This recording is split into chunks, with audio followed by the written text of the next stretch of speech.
Hi, Sophia. Another book. This is one that you and I have read quite a few times where you've sat on my lap. Gilbert Goldfish Wants a Pet.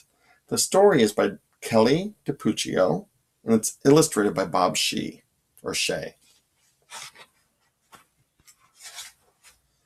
To any outsider, Gilbert had everything a goldfish could ever want. A magnificent stone castle, a treasure chest full of gold, and a feast of tasty flakes that fell from the sky just in time for breakfast each day. But the one thing Gilbert did not have was the very thing that he most desperately wanted: a pet.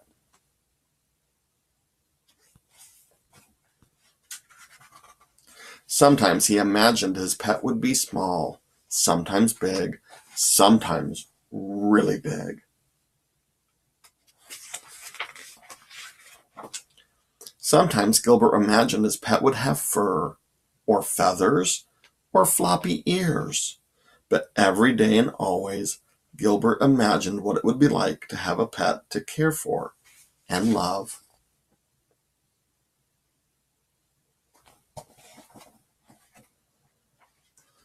Then one day, Gilbert woke up to find a dog barking at him. Bark, bark, bark. Gilbert blinked his eyes to make sure he wasn't dreaming. The dog wagged his tail and licked the bowl.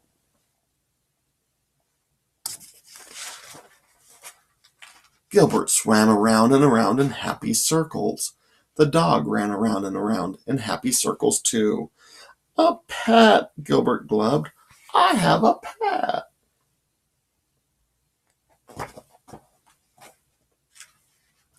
The dog barked and barked and barked some more. Bark, bark, bark. Gilbert never dreamed his pet would be so noisy or so thirsty. A week passed. A very tired Gilbert woke up, and the barky bark dog was gone. The castle was quiet again. Gilbert was just a teensy bit relieved.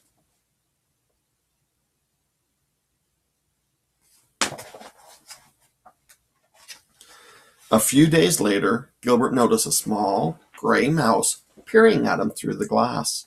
Gilbert's little fishy heart went pitter-patter swish. The mouse licked her paws and sniffed the bowl. Gilbert swam around and around in happy circles.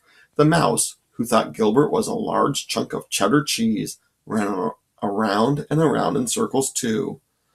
A pet, Gilbert glubbed happily. I have a quiet pet. And the mouse is saying, squeak, squeak, squeak.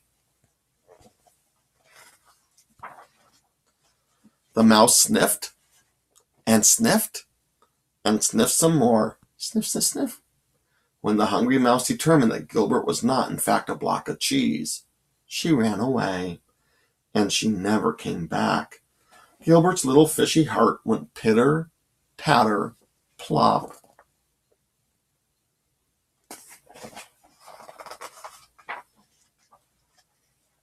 More time passed, and Gilbert had just about given up on his dream when a fly landed on the rim of his bowl.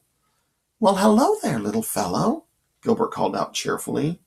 The startled fly buzzed around in circles. Buzz, buzz, buzz. Gilbert jumped up, and the wide-eyed fly was there to greet him in midair.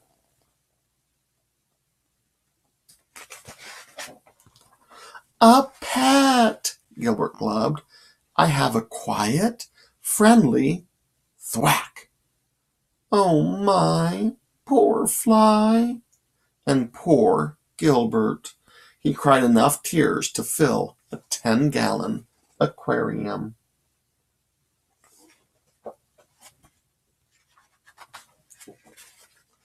In the morning, Gilbert opened his eyes. Somebody was watching him. Gilbert gulped. Somebody flicked its long tail and wiry whiskers. Gilbert cautiously swam around and around in circles. Somebody followed.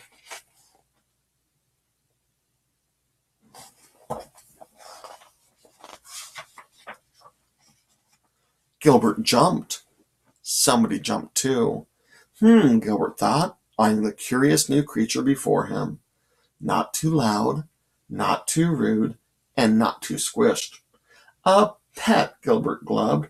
I have the perfect pet.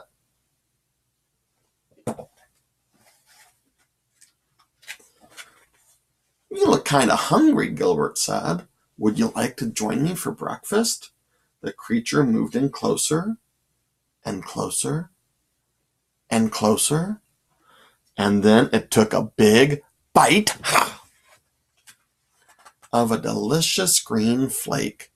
The pink ones are really good too, Gilbert said with a smile. Would you like me to show you around the castle?